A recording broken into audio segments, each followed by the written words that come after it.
చాలా ప్రార్థనా మందిరాన్ని ప్రేమించి మీరు ఇచ్చిన ఐశాఖ సర్వీసులు చేరువచ్చిన వీళ్ళందరూ పెట్టుకొని కొన్నాను. రాత్రి వర్తమానంలో ప్రభా మరి ఉపాధ్యోతి ఆహార రోజు యొక్క మరి యొక్క తన జీవిత చరిత్ర చక్కగా మరి మాకు తెలియజేసినందుకు నీ వందనాలు. మీకు ఆశ్రమం నిలబడుతుండగా మరి ఎవరైనా కూడా మీరు జ్ఞాపకం చేసుకున్నాను. యేసు పరిశుద్ధనామం బట్టి ప్రార్థన చేస్తున్నాను తండ్రి, ఆమేన్.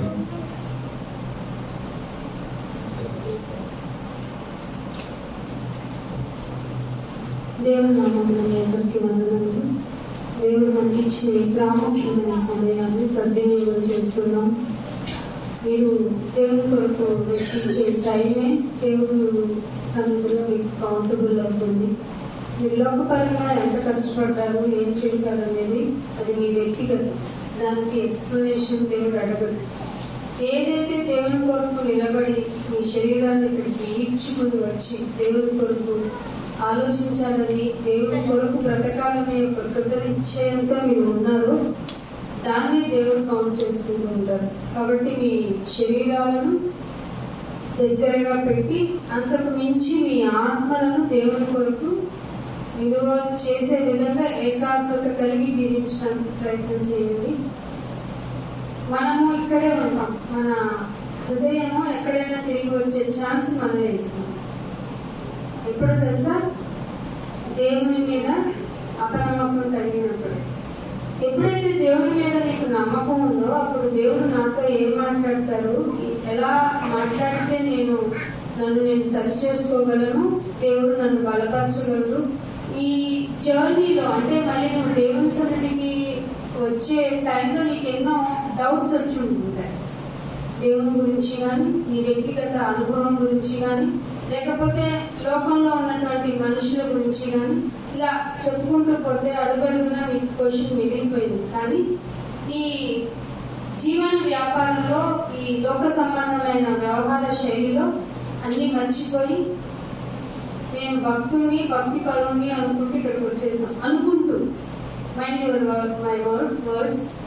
బికాజ్ ఎందుకంటే మనము ఇక్కడికి రాగానే ఎలా అయిపోతాము అంటే మనలో ఎక్కడ లేని అతి దేవతారాధన వచ్చేస్తుంది. దేవుడి మీద విపరీతమైన కోరిక వస్తుంది. దానికి కారణం కూడా మన బలహీనతలే.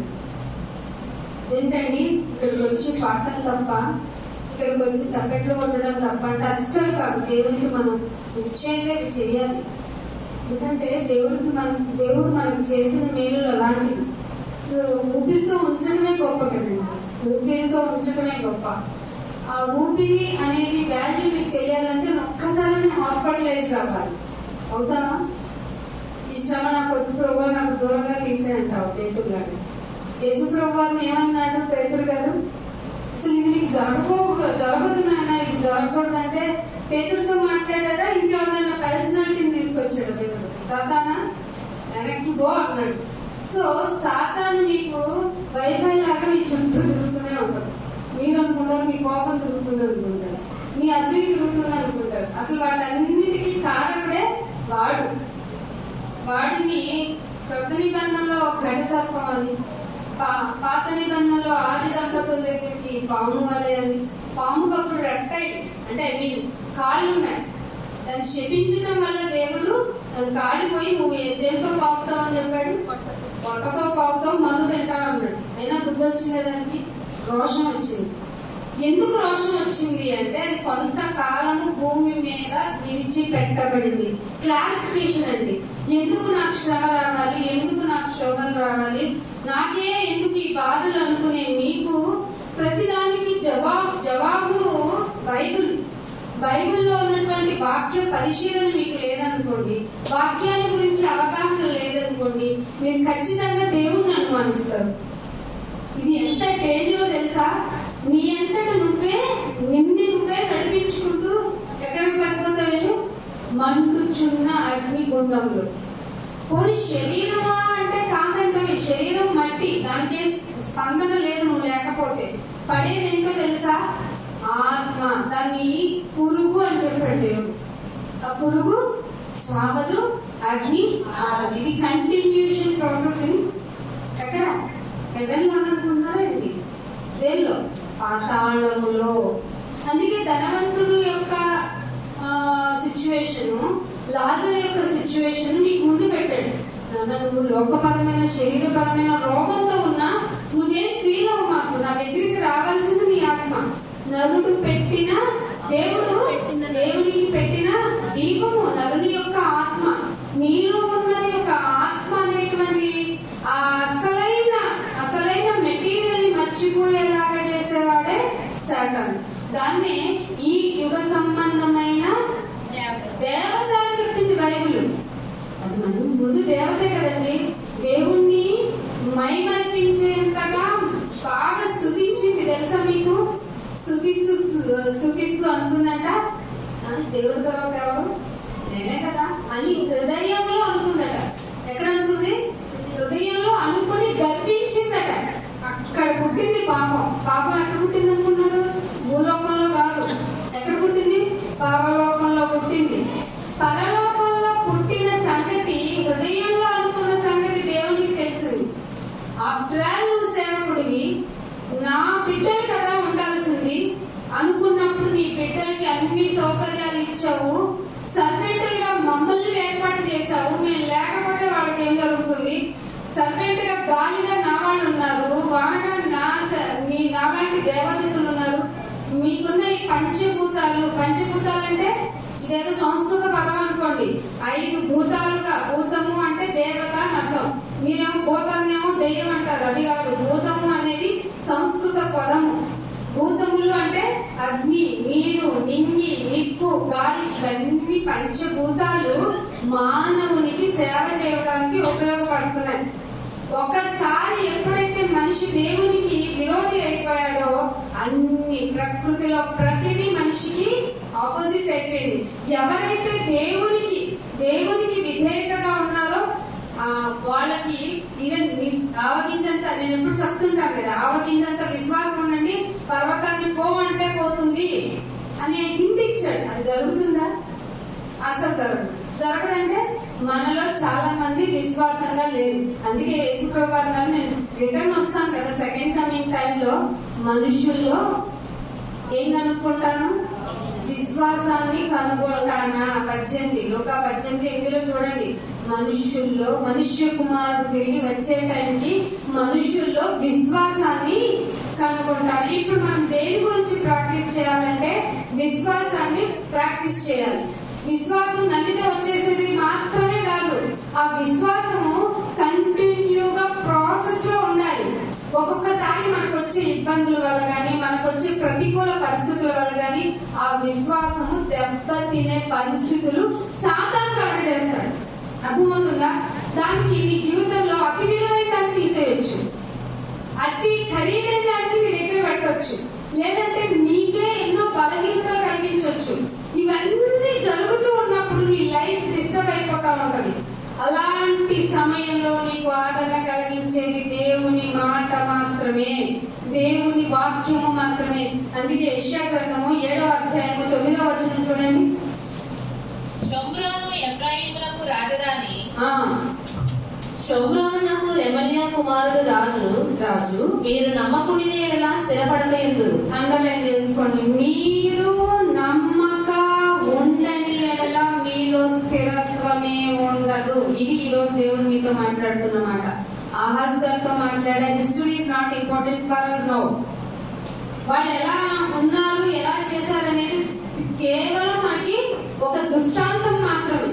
కానీ మనకు కావాల్సిన పాయింట్ ఏమిటయ్యా అంటే, అంటే మళ్ళీ చదవాలి ఆ మాట. మీరు లాస్ట్ వర్డ్ మీరు నమ్మక ఉండిన ఎడల మీలో స్థిరత్వము, ఫిజికల్ గా అనండి, భూమి మీద మీరు ఫిజికల్ గా బ్రతకాలనుకున్నా కానీ ఆత్మీయంగా కూడా వెరీ వెరీ ఇంపార్టెంట్ ఏంటయ్యా అంటే ఫెయిత్.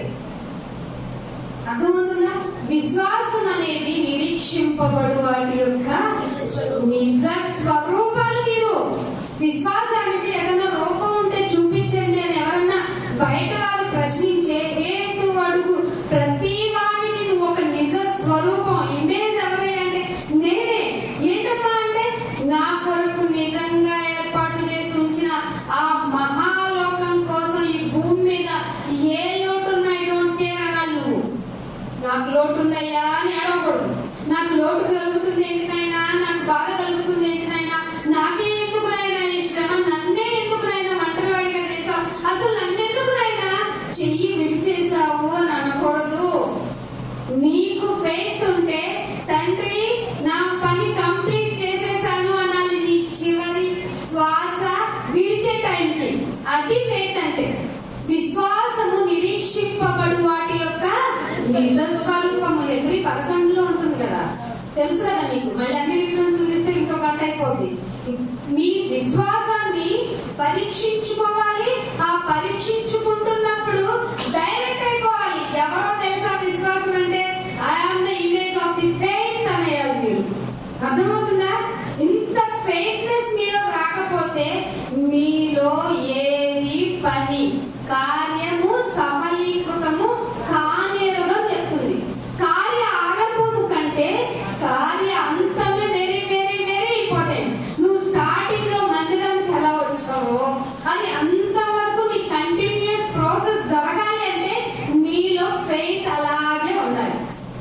ఒక రోజు ఇలాగా, ఒక రోజు అలాగా, ఏంటంటే అలా జరగలేదు. జలుబు వచ్చింది, తలనొప్పి వచ్చింది, చికెన్ గున్యా అయింది, కరోనా అయింది. ఇవన్నీ నీ శరీరానికి పట్టేవే, నీకు సంబంధం లేదు తెలుసా, ఆత్మకు సంబంధం లేదు. కానీ నీ శరీరము నిన్ను బలహీనతలకు గురి చేస్తుంది. గురి చేసి నీలో విశ్వాసాన్ని ఇలా అయితే ఎలా ఉంటావు చెప్పు నువ్వు, అసలు నీకు లోటుగా ఉంటే చూడు చుట్టూ వాళ్ళు ఎంత హ్యాపీగా ఉన్నారు, ఎంత బాగున్నారు, నువ్వే ఎందుకు గుడికి వెళ్తావు కదా, గుడికి వెళ్తావు చక్కగా పాట పాడతావు, నీకే ఎందుకు ఇలాగా అని నిన్నే నిన్ను నీలో ఉన్న ఆత్మ నీ హృదయం ప్రశ్నిస్తూ ఉంటావు. అర్థమవుతుందా?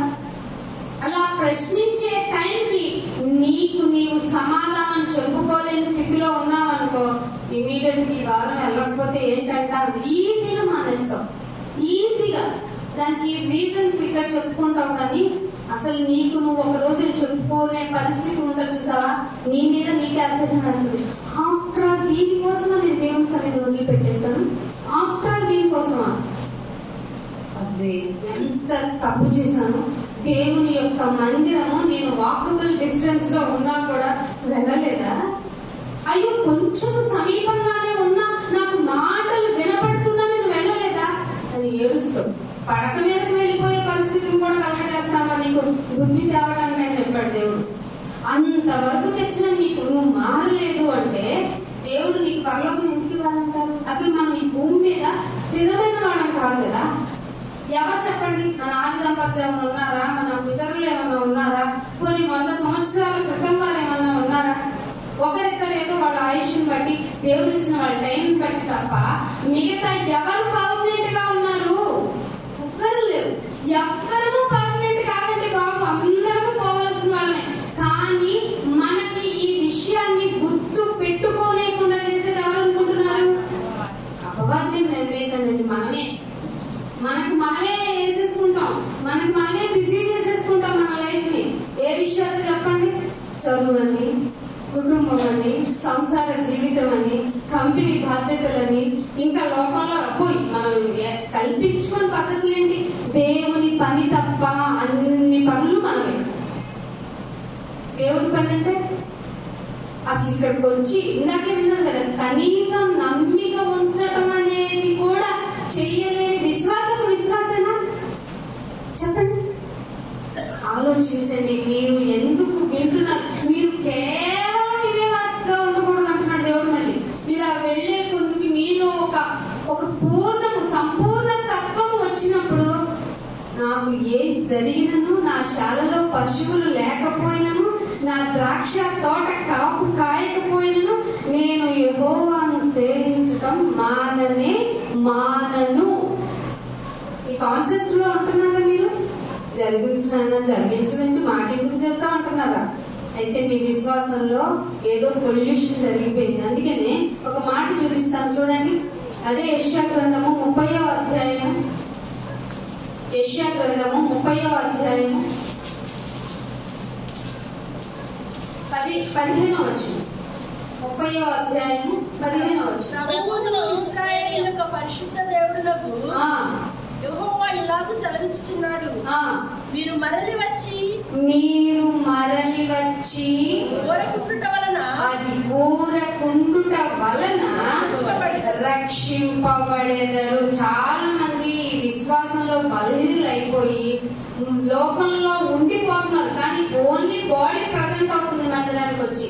దేవుడు ఏమంటున్నాడో తెలుసా? మీరు మరలా వచ్చి ఊరకుండుట వలన రక్షింపబడెదరు. మీరు ఊరకుండి నమ్ముకొనుట వలన మీకు బలం. ఎక్కడ బలం? డ్రై ఫ్రూట్స్ తింటే బలమా? ఎగ్జామిక్ ఏవో ఇంపోర్టెడ్ ఫ్రూట్స్ తింటాం వల్ల బలమా? అవన్నీ కాదండి. దేవుని సన్నిధికి వచ్చిన ఆయన, నువ్వు నాకు అనుమతింపబడిన ఏ పరిస్థితినైనా తట్టుకునే విధానము, శక్తిని నాకు ఇవ్వు అని ప్రార్థన చేస్తావు అనుకో, చాలు దేవుడికి. అదే బలం అండి బాబు, అదే బలం. మీరు ఊరకుండి నమ్ముకొని ఉండటం వలనే మీకు బలము కలుగుతుంది. ఎంత మంచి మాట! బూస్ట్ తాగాల బలం రావాలంటే ఆయన వాక్యము మీ ఎముకలకు సత్తువా. కాల్షియం తగ్గిపోతుంది, ఎక్స్ట్రా హాఫ్ లీటర్ పాలు తాగాలనుకున్నారా? నీకు దీని మార్నింగ్ కూడా చదువుకున్నావు కదా, ఆయన మాటలు సమ్మతించుకుంటే నువ్వు దీర్ఘాయుష్మంతుడవి. ఎందుకంటే ఇంత మంచి బ్లెస్సింగ్స్ పోగొట్టుకుంటాం. దేవుని యొక్క సన్నిధానానికి రండి, అదే బలం. వచ్చి ఊరుకుండిపోండి. ఏంటినైనా నాకు ఈ ప్రతికూల పరిస్థితులు, అసలు ఎందుకు నన్ను ఇలా ఉంచావనొద్దు. నువ్వు ఇచ్చిన ప్రతిదానికి నీ అనుమతి లేదు నా దగ్గరికి ఏది రాదు కదా. అది చావైనా కానీ, అది ఆస్తిదైనా కానీ, అది బాధ అయినా కానీ, అది మంచి సంతోషమైనా కానీ, ఏదైనా నీ అనుమతితోనే కదా నా దగ్గరికి వస్తుంది. నువ్వు యాక్సెప్టెన్స్ చేసిన ప్రతి దాన్ని నేను ఓర్చుకొని సైలెంట్ గా ఉంటే చాలు, నా శరీరం డెఫినెట్ గా కింద పడిపోతుంది, ఆత్మలో బలం కలుగుతుంది. అప్పుడు యోగుకి ఈక్వల్ ఫెయిత్నెస్ వచ్చేస్తుంది మీకు. ఎంత మంచి మాటలని దేవుడు చెప్తున్నాడు. అందుకని అదే అధ్యాయం 18వ వచనంలో కూడా ఒక మాట చెప్తున్నాడు చూడండి. 30వ అధ్యాయము 18వ వచనం, కావున మీ యందు దయ చూపవలనని యెహోవా. నాయన ఎందుకు తీసుకుపోవయ్యా, వీళ్ళెందుకు భూమికి భారంగా ఉన్నారు అనుకోకండి.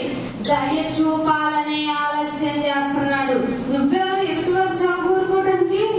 అది చెడ్డోడైతే ఏంటి, ఒక్క సెకండ్ కదా. సిలువ మీద దొంగకి ఎంత టైం పట్టింది? అక్కడికి వెళ్ళిన తర్వాత రియలైజేషన్ అయింది, ఇమీడియట్ గా నాతో పాటు రాజ్యంలో ఉంటామన్నాడు.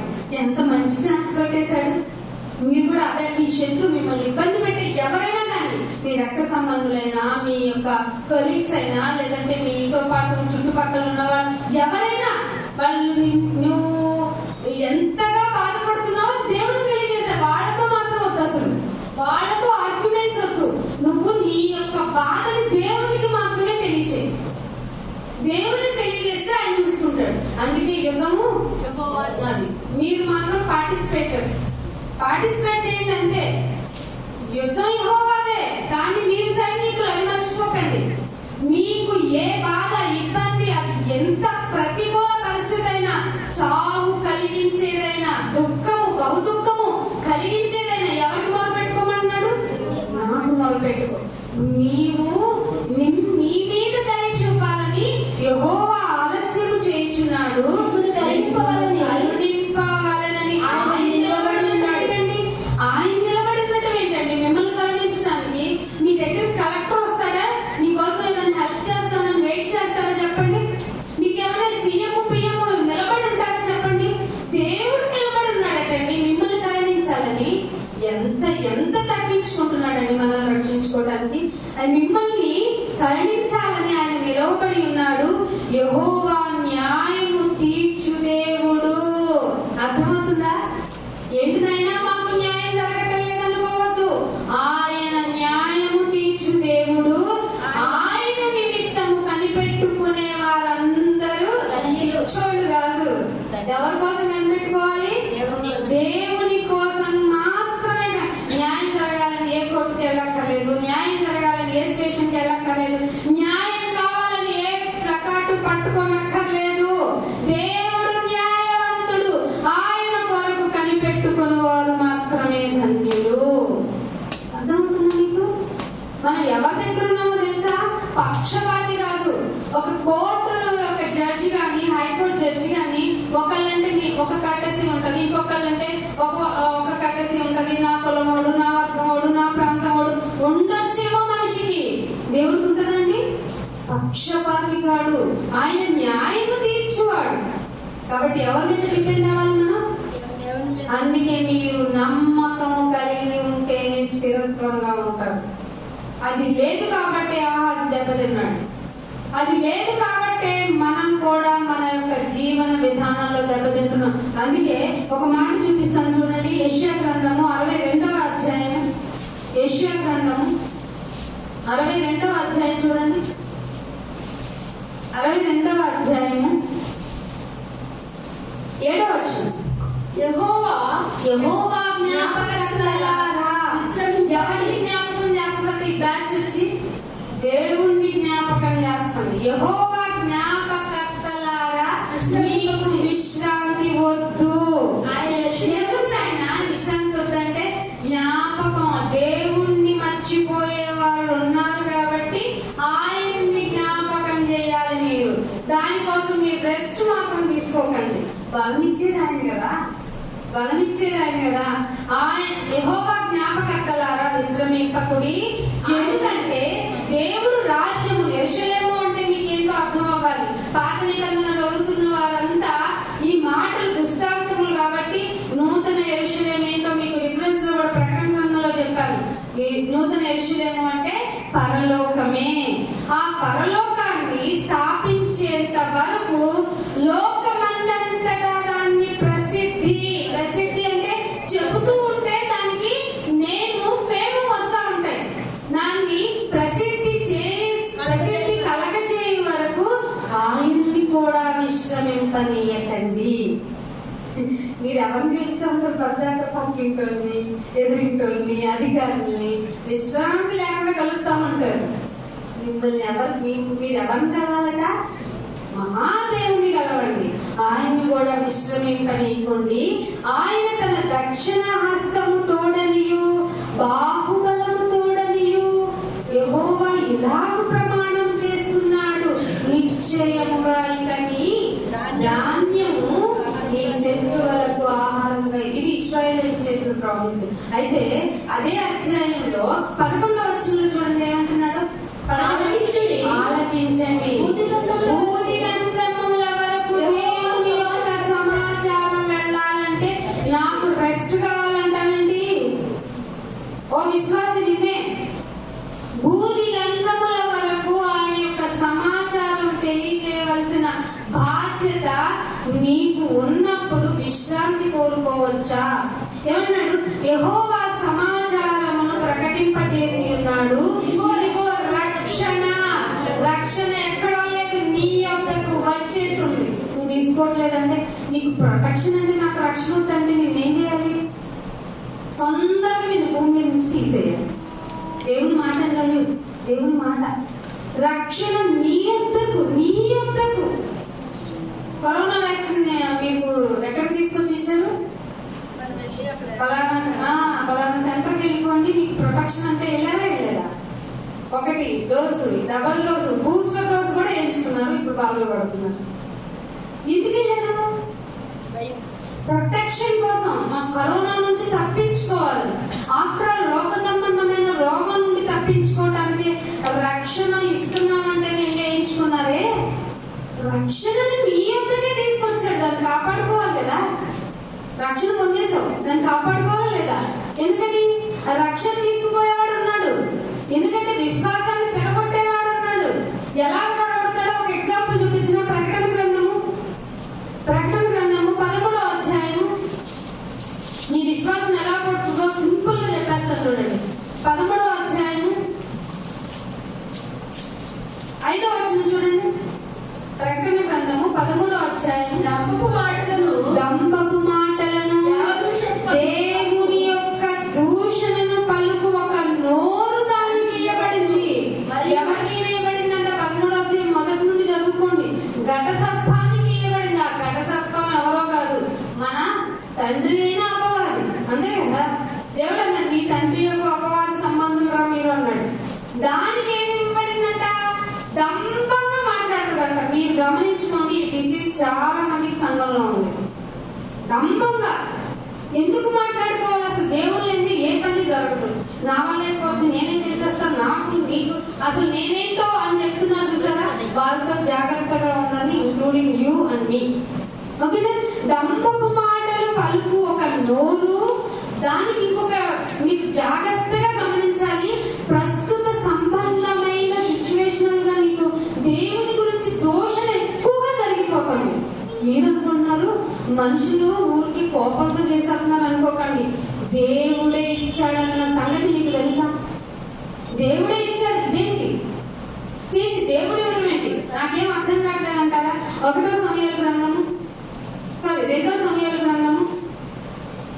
12వ అధ్యాయం, దీని ఇలాగే పెట్టుకోండి. 2 సమయాల గ్రంథము 12వ అధ్యాయం 14వ వచనం చూడండి.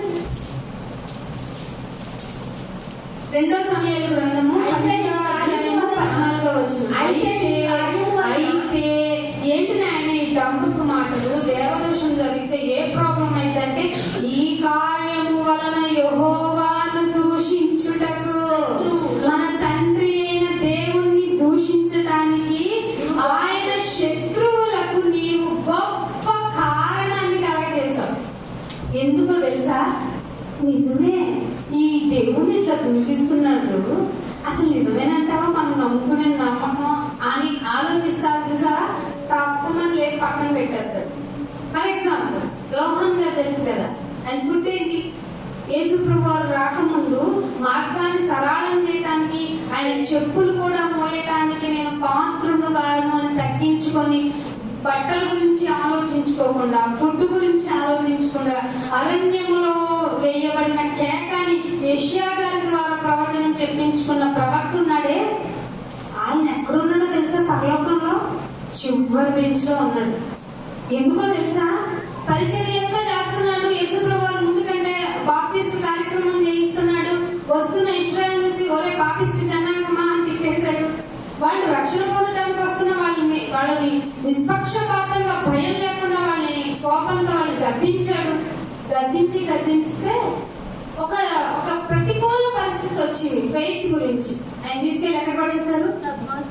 దూషణ జరిగింది. ఎవరి గురించి? హేరోదు భార్య గురించి తెలిసింది. ఏమ్మా పేర్లు కలిసి అని ఇలా వెళ్ళిపోయి అక్రమ సంబంధం పెట్టుకున్నావా, బుద్ధుందా నీగా తిట్టాడు.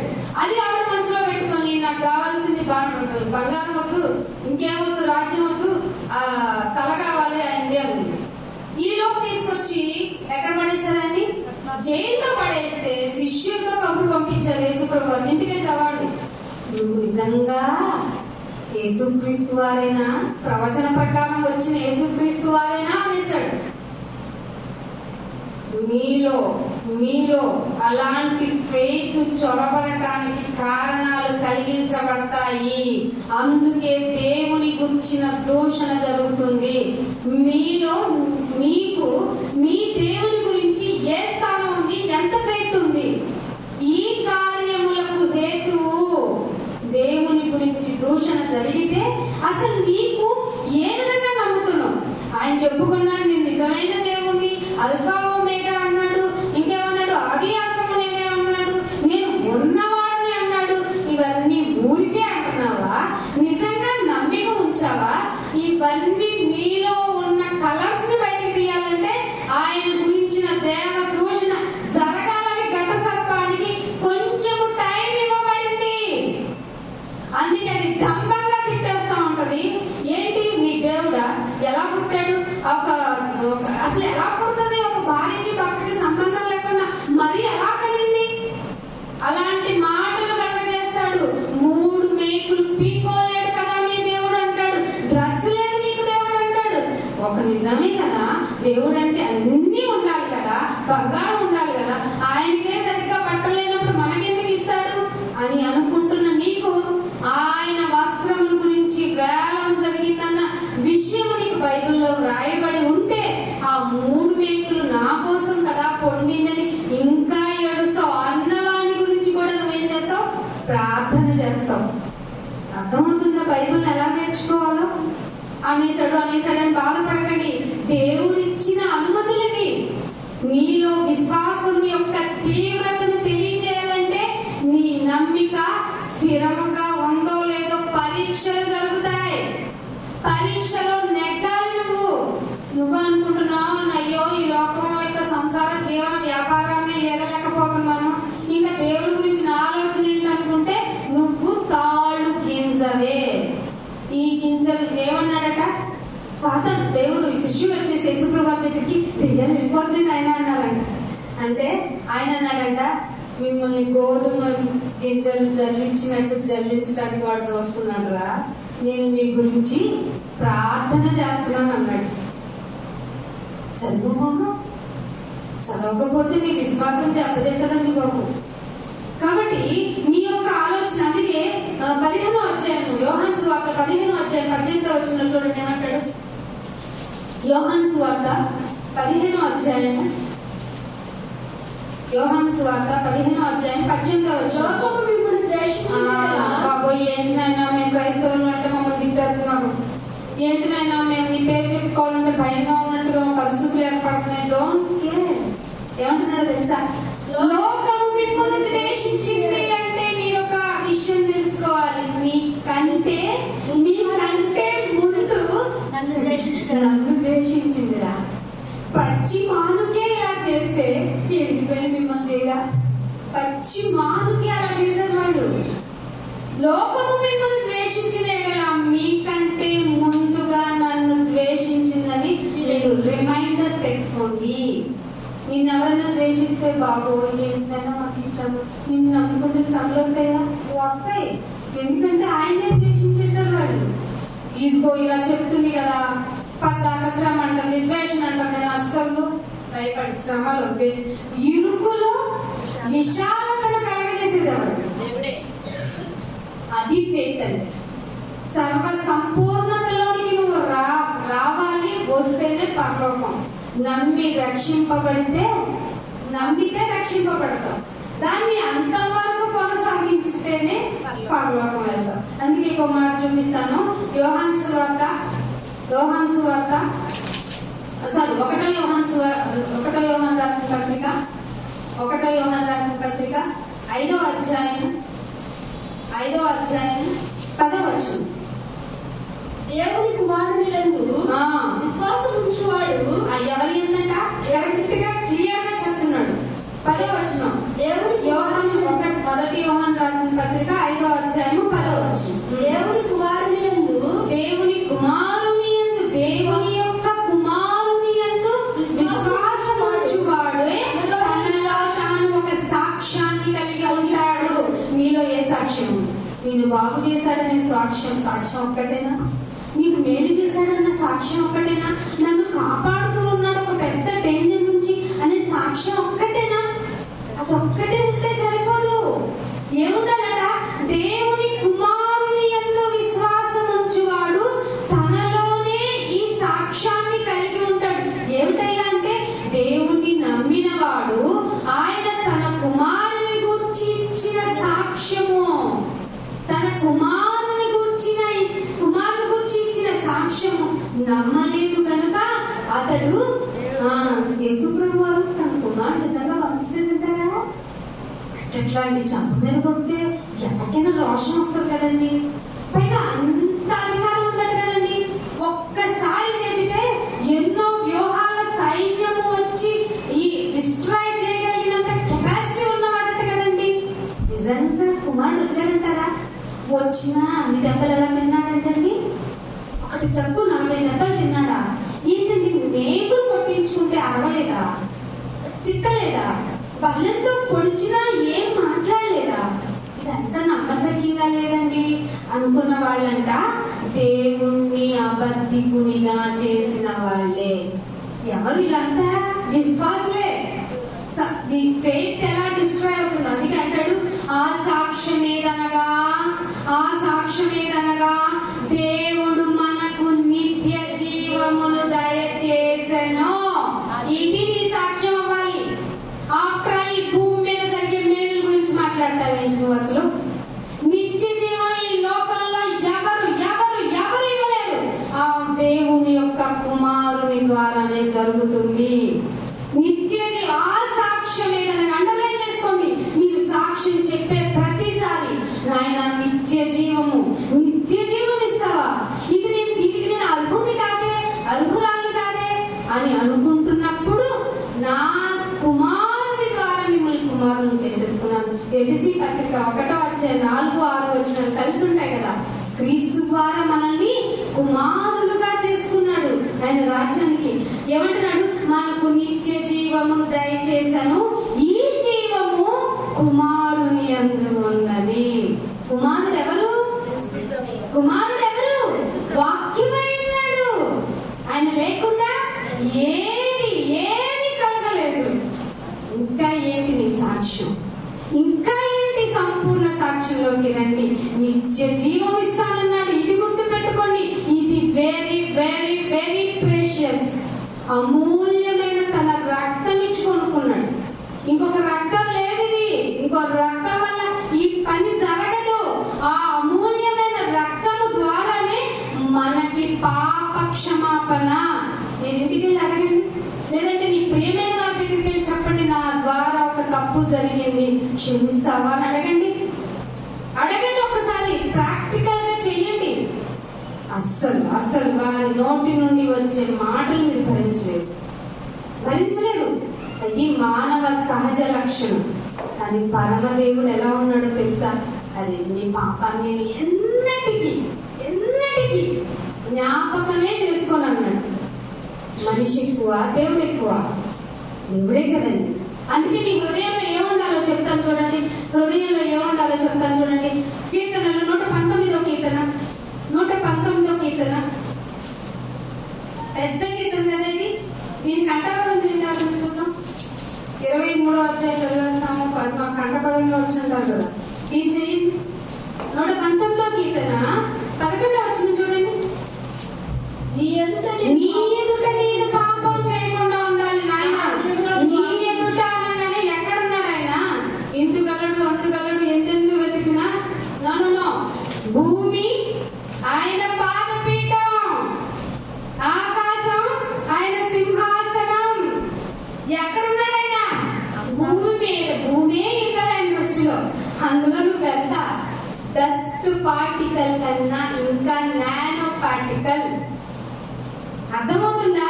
ఇక్కడ ఉన్నాడు అక్కడ ఉన్నాడు అని చూపించడానికి నేను లోకపరమైన విషయాలు మాట్లాడట్లా. నేను బైబిల్ పరంగా మాట్లాడుతున్నాను. భూమే ఆయన పాదపీఠము, ఆకాశము సింహాసనం. అప్పుడు ఆయన ఎదుట పాపం చేయకుండా ఉండాలంటే నువ్వు ఎలా ఉండాలి? ఈ భూమి మీద నువ్వు చాలా జాగ్రత్తగా ఉండాలి. ఇంకేంటి మనుషులు చూస్తున్నారని, ఈ మధ్య కెమెరాలు చూస్తున్నాయని పాపం చేయకుండా అనుకున్నావా ఏంటి? నీ ఎదుట నేను పాపము చేయకుండానట్టు నా హృదయములో నీ వాక్యము ఉంచుకుంటున్నారా? వాక్యాన్ని ప్రార్థన చేసి దేవుడి దగ్గర వదిలేసాను నా యొక్క బలహీనతను అంటున్నారా? బలహీనత చేసిన ప్రతిసారి, ఆ బలహీనత వల్ల చేసిన పాపం వల్ల ప్రతిసారి మళ్ళీ క్రీస్తును సిలువ వేస్తుంది. అలాంటి వారిని రక్షించడం కష్టం. వారిని బైబిల్ అంది వాత వేయబడిన మనస్సాక్షి. ఎన్ని చెప్పు వింటారు వదిలేస్తారు. విని గ్రహించకపోవటం వల్ల వచ్చే పరిస్థితులు అర్థమవుతుందా? విని గ్రహించకపోవడం వల్ల ఏముండాలంటున్నాడు? హృదయంలో ఎక్కడ ఉండాలంట? ఎందుకు ఉండాలి? ఆయన ఎదుట పాపము చేయకుండా ఉండాలంటే నీ హృదయంలో వాక్యం ఉండాలి. ఇంకొక మాట చూపిస్తాను. అదే కీర్తన 4వ అధ్యాయం 4వ వచనం చూడండి. అదే కీర్తనలు 4వ అధ్యాయం 4వ వచనం. బైబిల్ పాపము చేయకుండా ఏముందట? బైబిల్ రోజు పాపం చేసే వాళ్ళకి భయం ఉంటుందా? పాపం అంటే ఏంటి? ఆజ్ఞ అంటే మాటను శ్రద్ధ. ఫస్ట్ 10 కమాండ్మెంట్స్ లో మాట ఏంటి? నేను తప్ప మీకు ఎన్ని దేవుళ్ళు ఉన్నారో చూసుకోండి. ఎవరు కొంచెం చందా వేసి కళ్ళకద్దుకొని అంటున్నారండి? అది దేవుడు కాదు. మనం ఏర్పాటు చేసుకున్న వస్తువుకి మధ్య మిడిల్లో పెట్టుకున్న కనెక్షన్ మాత్రమే. ఇది ఉంటే అది ఇస్తా అనడానికి మాట హామీ ఒకటి ఉండేది. తర్వాత కొన్ని కాయిన్స్ వచ్చినాయి, ఇప్పుడు కాగితాలు వచ్చినాయి, అంతే. డబ్బుకి ఇప్పుడు మీరు ప్రాధాన్యతనివ్వండి. ఒకడు ధనాభివృద్ధి చేత తనని కనుక అభివృద్ధి చేసుకుంటే వాడు శోధనలోను ఊరిలోను పడి తనకు తానే సూసైడ్ చేసుకునే పరిస్థితికి వెళ్ళిపోతాడు. అలాంటి వాళ్ళు చాలా మంది లోకంలో మనకి ఎగ్జాంపుల్ గా ఉన్నారు. అర్థమైనా? ఏమన్నాడు? భయము నుండి పాపము చేయకండి. ఎక్కడనైనా అంటే మీరు పడకల మీద ఉండగానే. ఎప్పుడు ఉంటారు పడకల మీద? పొద్దున్నే లేవగానే ఫోన్ చూడకండి. అసలు ఈ ఫోన్ స్క్రీన్ లైట్ వల్ల మీకు స్కిన్ డిసీజెస్ పెరిగిపోతుంది. ముందు ఇక్కడ మెదడు దెబ్బతినిపోతుంది. పడకల మీద ఉండగానే కళ్ళు మూసుకుని హృదయంలో ప్రార్థన ఒక్కటే, అంటే పడుకొని చేయొచ్చు. పడకల మీద అంటే ఇక్కడ వచ్చి పడుకోమని కాదు, సిచ్యువేషనల్ థింకింగ్ ఉండాలి. మీరు మీ పడకల మీద ఉండగానే హృదయములలో ధ్యానము చేసుకొని ఊరుకోండి. ఊరుకుంటేనే మీకు బలము. ఎక్కడ చదివాక యెషయా 30 చదివా కదా? ఊరుకోండి, హృదయములలో ధ్యానము చేసుకొని ఊరుకొని లేవండి. ప్రతి సిచ్యువేషన్ దేవుడు అలా పాస్ అవుట్ క్లౌడ్ లాగా పంపించారు అంతే. అలా అబ్బా ఏమున్నాయి, మేఘాలు కురిసిపోతేమో వర్షం అన్నట్టుగా ఉంటారు. కానీ ఆయన ఎందు స్థిరమైన నమ్మకం కలిగి ఉంటే ఆ మేఘాలు గాలికి కొట్టుకొని పోతాయి. మీలో నమ్మకం లేకపోబట్టే మీరు అనవసరమైన టెన్షన్ పడుతున్నారు. ఉండవలసిన టెన్షన్ ఏంటో తెలుసా? నిత్య జీవాన్ని నేను పోగొట్టుకోకుండా నన్ను నా విశ్వాసంలో కాపాడు నాయన అని. ఇంకొక మాట చూపిస్తాను. అదే కీర్తన 84వ కీర్తన 2వ వచనం ముగించేస్తున్నాను. 84వ కీర్తన 2వ వచనం చూడండి. యెహోవా మందిరావరణము చూడవలెనని ఎవరికుందండి బాగా? అండ్ మీకు లేదా? యెహోవా మందిరావరణములను చూడవలెనని నా ప్రాణం ఆదివారం ఎప్పుడు వస్తుందో అని కొట్టుకుంటున్నా. ఎందుకు వచ్చింది బాబోయ్ ఆదివారం అనిపిస్తుందా? నమ్మకం లేదు, స్థిరత్వం అంతకన్నా లేదు. అని దావీదు గారి ఎక్స్పీరియన్స్ అట.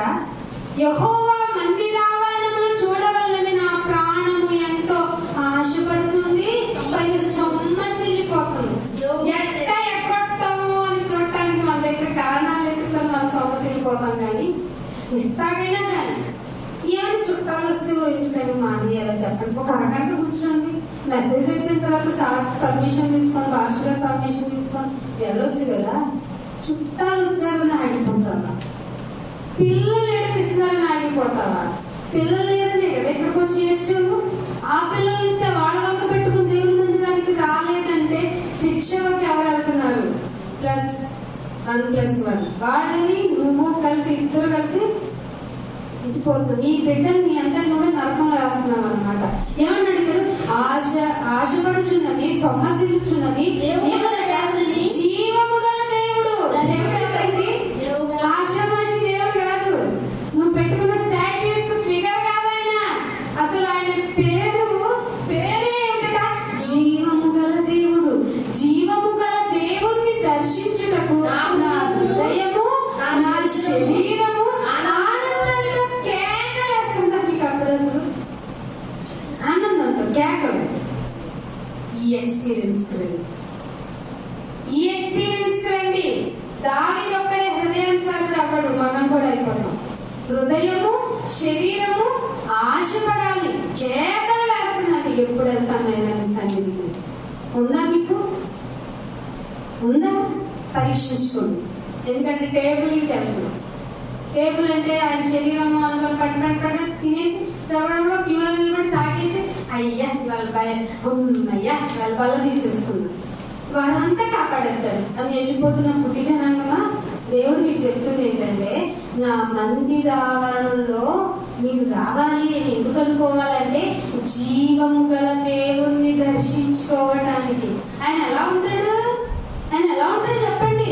ఆయన నీకేమో కనపడటానికి ఇప్పుడు ఆయన నువ్వు చూడగలిగేంత సూటబుల్ గా నీ శరీరము లేదు. ఒకటి జరుగుతుంది, దాని పేరే పునరుద్ధానము. ఇదే శరీరము ఇలాగే నీ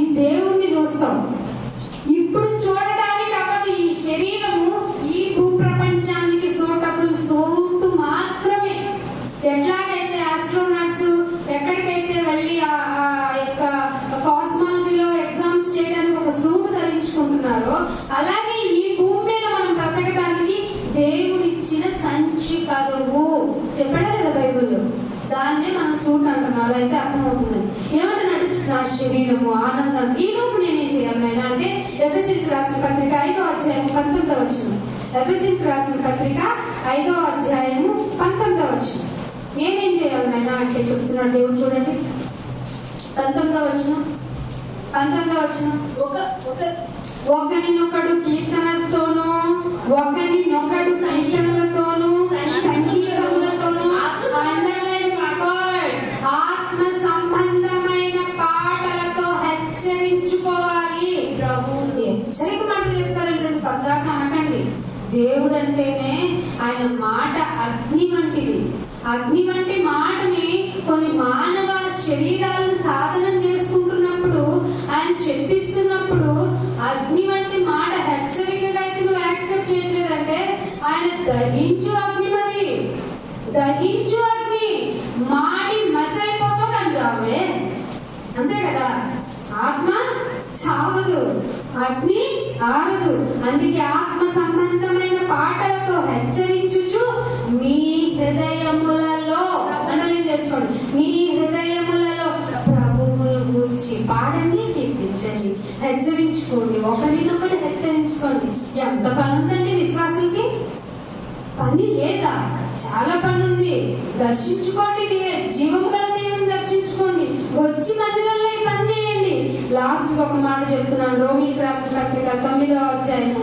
ఇదే లాస్ట్ రిఫరెన్స్ 1వ వచనం. రోమిలకు రాసిన పత్రిక 9వ అధ్యాయము. నాకు బహు దుఃఖమును. మందిరానికి వస్తే నిజ విశ్వాసికి జరిగే ఎక్స్పీరియన్స్ ఏంటో చెప్తున్నాను చూడండి. నాకు బహు దుఃఖము కలుగుతుంది, నా హృదయంలో మానని వేదన. ఇవి జరగటం లేదంటే ఆ విశ్వాస జీవితంలో విశ్వాసం చచ్చిపోయింది. దేవుడు ఉండడు. ఏమంటుందట? నాకు బహు దుఃఖమును నా హృదయములో మానని వేదన కలవు, క్రీస్తునందు నిజమే చెప్పుచున్నాను. ఈ అబద్ధం ఆడటం లేదు. దేని గురించట? పరిశుద్ధాత్మ యందు నాకు మనస్సాక్షి నాతో కూడా. అది అండర్లైన్ చేసుకోండి. మీ మనస్సాక్షి మీకు సాక్ష్యం ఇవ్వాలి. నిజమేనా? ఎంత బాధపడుతున్నాను తెలుసా? ఎంత వేదన పడుతున్నాను తెలుసా? ఎందుకు వేదన పడుతున్నావు పౌల్ గారు అంటే ఏం చెప్తున్నాడు తెలుసా? దేహ సంబంధులైన నా సహోదరుల కొరకు. ఇది ఉందా మీకు? బల తీసుకుని వెళ్ళిపోతున్నావా? నువ్వు ఒక్కడే వచ్చావు కదా. కుటుంబం ఏదైనా నీ కుటుంబం ఎక్కడా? నోహు గారి మాట విన్న ఎన్నో సంవత్సరాల తర్వాత కూడా కుటుంబం ఆ మాట మీదే ఉంది అంటే నోహు గారు ఏ విధంగా ప్రిపేర్ చేశారండి దేవుని గురించి? ఏ విధంగా ప్రిపేర్ చేశారు? 8 మందిని కాపాడుకున్నాడట అన్ని సంవత్సరాలు. పైగా లోకమంతా ఆయన చూసి ఎక్కడన్నా సముద్రం దగ్గర కట్టుకుంటారు వాడు, నువ్వేంటి ఊరి మధ్యలో పెడుతున్నావు అని యంగ్స్టర్స్ నుంచి ఓల్డ్ పర్సన్స్, లేడీస్, చిన్న పిల్లలు కూడా హేళన చేశారట. నీ దేహ సంబంధుల గురించి నీకు అసలు ఏమన్నా చిన్న కన్నీటి పొట్టు రాలిందా? నీది విశ్వాసమా? నీది బాధ? నీది మానని వేదన? ఇవన్నీ శరీరం గురించి, శరీర సంబంధమైన విషయాల గురించి ఇంకా ఇవ్వు అనే ప్రార్థన అయితే నీ ప్రార్థన చెల్లదు. నీవు నీ కుటుంబాన్ని ఇక్కడ తెచ్చుకుంటేనే నీవు నీ కుటుంబ సభ్యులు క్రీస్తు నందున్న వారికి ఏ శిక్ష విధి లేదు. అందుకే నాకు మానని వేదన. ఎందుకండి పౌలు గారు అంత బాధపడ్డారంటే దేహ సంబంధమైన సహోదరుల కోసం. ఇదిగో పళ్ళ తీసేసుకుంటున్నావు కదా పాస్టర్ గారు, మీరు గమనించారా? మిగిలిన ఈ రొట్టె ఈ శరీరం ఇంకా రావలసిన ఆత్మల కొరకు అని వర్డ్ విన్నారా? ఆయన ఏదో చేసుకుంటున్నారు అనుకుంటున్నారా? పరిశుద్ధాత్మ కొన్ని వర్డ్స్ మీ చెవుల్లో మారు మోగడానికి వినిపిస్తూ ఉంటారు. ఏది? నీ దేహ సంబంధి ఇప్పుడు లోకంలో ఉన్నాడు, మరణ దూత వాడిని వెంట తిరుగుతూ ఉంది. నీకేమో సత్యం తెలుసు, నీకేమో జీవం గల దేవుని దర్శించుకుంటే ఏమవుతుందో తెలుసు, మరణ భయాన్ని తప్పించుకోవటం తెలుసు. అన్నీ తెలిసిన నువ్వు నీ దేహ సంబంధి గురించి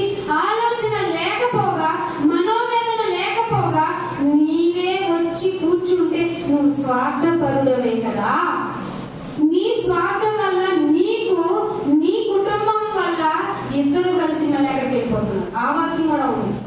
నీ వల్ల నీ సహోదరులు పడకపోతే మీ విశ్వాసం కూడా వేస్ట్ అంటుంది బైబిల్.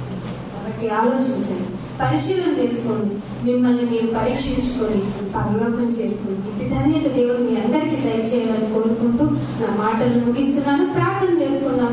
బల్ల తీసుకునే ముందు ఒక్కసారి మీ హృదయంలో మానని వేదన కలిగించుకునేలాగా, నాయన నాకు బహు దుఃఖం కలుగుతుంది, నా మనస్సాక్షి నాకు సాక్ష్యం ఇస్తుంది నాయన, నేను అబద్ధం ఆడటం లేదు, ప్లీజ్ నాయన నా కుటుంబ సభ్యుల్ని, నా దేహ సంబంధుల్ని ఇక్కడ పెట్టుకోవాలి నాయన, నీ వాక్యమే కదా నాయన కాపాడేది అని ప్రార్థన చేయండి. అలా చేస్తూ వాళ్ళలో చేతులు వేయండి. మిమ్మల్ని మీరు నిర్దోషులుగా దేవుని ఎదుట నిలువు పెట్టాలనే ప్రయత్నంతో తప్ప మీ హృదయాలు నొచ్చుకోవాలని దేవుని మాటలు నేను చెప్పడం లేదు. దేవుడు చెప్పించాడు కాబట్టే మాట్లాడుతున్నాను. ప్రార్థన చేసుకోండి. ఎలా ఉన్నారు మీ దేహ సంబంధులు? ఏ విధమైన పరిస్థితుల్లో ఉన్నారు? నువ్వు బల్ల తీసుకుని ధైర్యంగా వెళ్ళిపోతున్నావు. అయ్యో నీ విశ్వాసం వారి వల్ల నీవు నరకంలోకి వెళ్ళిపోతే కాపాడేది ఎవరు? కాబట్టి ప్రార్థన చేసుకున్నాం. మహోన్నతుడా, మహాగణుడా, పరిశుద్ధుడా, ఇంతగా మమ్మల్ని ప్రేమిస్తున్నాం నేను. మాతో పాటు మా దేహ సంబంధాల గురించిన ఆశ, మనోవేదన మాకు కలగాలని మమ్మల్ని హెచ్చరించినందుకు స్తోత్రములు నాయన. మేము రక్షింపబడిపోయాం, మేము బాగున్నాం అని వెర్రవేగుతున్న దుష్టత్వం మాలో వచ్చేసింది నాయన. దయతో క్షమించండి. నీ వాక్యంతో మమ్మల్ని ఖండించినందుకు, గద్దించినందుకు స్తోత్రములు నాయన. నాయన నమ్మితేనే స్థిరంగా ఉంటాం నాయన. అది ఎల్లప్పుడూ కాపాడుకోవాలంటే జీవం గల దేవుని దర్శించుకోవాలి. అది నీ మందిరంలోకి వస్తేనే మాకు సాధ్యమవుతుంది. ఇదిగో మేము వచ్చాము. మాతో పాటు మా దేహ సంబంధులు కూడా రావడానికి, మా యొక్క స్వభావం, మా మాట, మా ప్రవర్తన అన్ని సరిగా ఉండటానికి మమ్మల్ని ఇంకా నలగగొట్టండి నాయన. నలగొట్టబడి నాయన నీ చేతిలో నీకు ఇష్టమైన పాత్రగా మమ్మల్ని ఉంచండి నాయన. ఇదిగో మేమందరము నీ రాజ్యాన్ని సంపాదించుకున్నట్టు మమ్మల్ని స్థిరపరిచి బలపరచమని యేసుక్రీస్తు వారి పరిశుద్ధమైన నామమున ఈ ప్రార్థన విన్నపములు అడిగి వేడుకుంటున్నాం మా పరమ తండ్రి. Amen. Thank you all of you. God bless you to all.